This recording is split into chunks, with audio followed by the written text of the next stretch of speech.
قرآن پاک میں اللہ تعالیٰ جل شانہ کا فرمان علی شان ہے وما انفقتم من شیء فہو یخلفہ، تم جو کچھ بھی خرچ کرو گے اللہ تعالیٰ تمہیں اس کا بدلہ دے گا۔ جس طرح اولاد پر فرض ہے کہ وہ اپنے ماں باپ کے حقوق ادا کرے، اسی طرح ماں باپ پر لازم ہے وہ بھی اپنی اولاد کے حقوق ادا کرے۔ والدین کو چاہیے کہ اپنی اولاد کی پرورش پیار و محبت سے کرے۔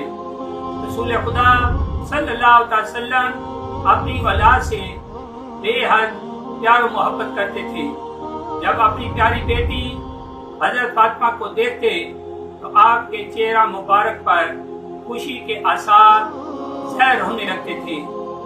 ماں باپ کو چاہیے کہ اپنے بیٹے اور بیٹیوں کی پرورش میں مساوات کا خیال رکھیں اور کبھی بھی لڑکوں کو لڑکیوں پر ترجیح نہ دیں، کیونکہ یہ بات اسلامی تعلیمات کے خلاف ہے۔ رسول اللہ صلی اللہ تعالی علیہ وسلم نے فرمایا کہ جس کے لڑکی ہو پھر وہ اس لڑکی کو زندہ درگور نہ کرے اور اس کو ذلیل نہ سمجھے اور لڑکے کو لڑکی پر ترجیح نہ دے تو اللہ تعالیٰ اسے جنت میں داخل کرے گا۔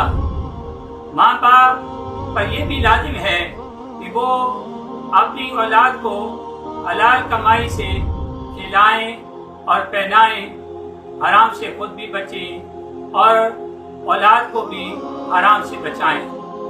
ایک موقع پر رسول خدا صلی اللہ تعالی علیہ وسلم نے فرمایا والدین پر اولاد کے 3 حق ہیں۔